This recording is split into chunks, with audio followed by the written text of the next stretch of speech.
My name is Melissa Anderson, and I am getting my master's degree in hospitality administration and management.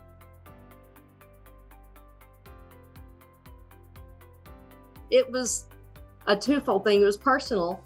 It was a bucket list thing, and I've always wanted to do that. That I just finished raising my two boys. My youngest will be 20 in June, and so I thought this is a great time to go back because I have some time to do that, even though I have another full-time job.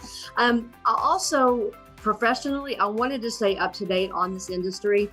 I've been in this industry since 1987. So for a minute, and you think that you know a lot, and I know a lot about a lot of things, but things have changed so much, and I wanted to make certain that not only am I staying up to date with what I'm supposed to do professionally as a caterer, but also wanted to be able to bridge that gap for my students and make sure that they understand where we came from and why we do the things that we do. And I want to show them the importance of always looking for more knowledge, not just settling for, okay, I know this and I'm good. Because as soon as you know it, somebody else is going to come along with something new.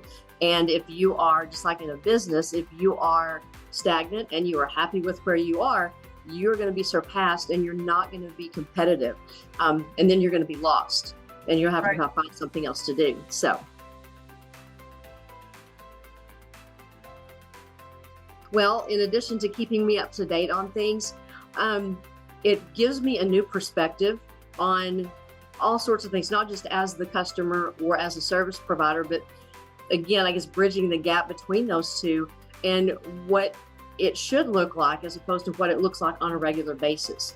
A lot of the classes that I'm taking, especially this semester, they focus on customer service excellence, and we focus on issues and trends and in the hospitality industry, but there's more to it than just that. We need to think on a customer level, which sometimes is hard to do because if we think we have this great and wonderful service to offer, why are you not taking advantage of it? And there's more to it than just putting it out there. The old adage, if you build it, they will come. You got to do some things to keep them enticed and change things up. So that has helped me in that aspect, and it's provided more knowledge for me and tools, and it's helped me in my role as a teacher because now I can put myself in a student's position because I am a student now as opposed to always being the teacher. I find myself in that student role and I'm thinking, oh my goodness, wow. And now I know this is why it didn't make sense to my students. It's because there was a different way to understand it that I didn't provide for them. Having the discussions, because I'm strictly online, and having those posts that you have to come up with all this information and make it sound all great and golden and pretty, your professor is not the only person to see that. And the feedback that I get on many of my posts and the feedback that I provide to other students is like, wow, I didn't think about it from that perspective, because I know my life story and why I do the things that I do and what my expectations are. But looking at somebody else's perspective, that has also helped me become a better teacher, and I think a better student and a better service provider. So there are two of them. If I can pick two, I would love to do that. The first one, I've actually known her for about 15 years, Dr. Lita Durrett. I met her whenever I was a student teacher and a sub at Rockwall High School. And she allowed me to do things as an unofficial staff member because she saw the passion that I have for the industry. She allowed me to do catering events with the culinary department, and she invited me to do different things. And I guess seeing the passion that I have for the industry, knowing that I already had my bachelor's degree, I was getting my certification, she mentioned to me at that time, you should really get your master's degree. Now, I had two young boys at the time. It wasn't right because they were in the middle of sports and all of that. So, and I kept telling her, I promise I'll do it someday. I promise I'll do it someday. I promise I'll do it. We maintained contact throughout the years. She's followed me with every school I've been to. And when I decided that I was going to go back, she's the first person that I contacted. And I said, how do I do this? How do I do this? And I'm so glad that I did because there is such value in what Dr. Durrett does. I want to call her Lita because that's how I know her now. But there is so much value in what she does. And it's inspiring and motivating for someone like her to see something in me of value that I can add to my classes or to whatever it is that I'm doing. So Dr. Lita Durrett is one. And then the other one is Dr. Kim Williams. She's the department head, and I adore her. We had emailed back and forth a few times before I went to orientation. This was, I guess, in August, and I went to orientation, and I don't know, I just felt like I'd known her forever.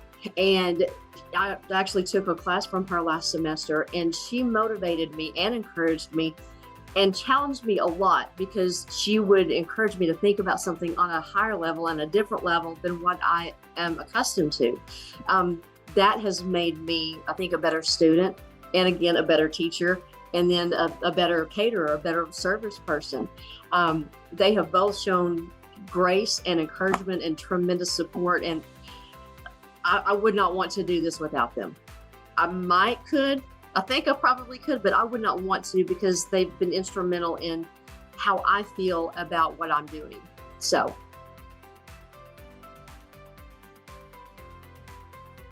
I think the first thing is know your why.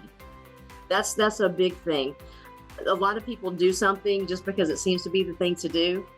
And there is some credibility to that, but if somebody asks you, why do you do that? Why are you doing this? You really need to be able to tell them with conviction why you're doing it. I think it adds more value to what you're doing. And I keep going back to the word value, but there is something to be said about that. And not just doing it because it seems like the thing to do. They should do everything with intent. Everything. Be intentional. Do it right the first time, so you don't have to go back and do it again. Yes, you're going to make mistakes, but you pick yourself up and you move forward from that. Approach every assignment, every task that is given to you, knowing you know more than you think you do, but you don't know as much as you think. There's a fine line between those two. And if you allow yourself to do that, you can never stop learning, and it allows you to strive further to educate yourself, even beyond a master's degree or a PhD or whatever they decide to do.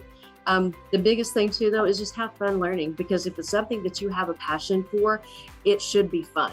It should be interesting, and it just makes everything so much better whenever you put all of that together in one big package and you're able to do that. So.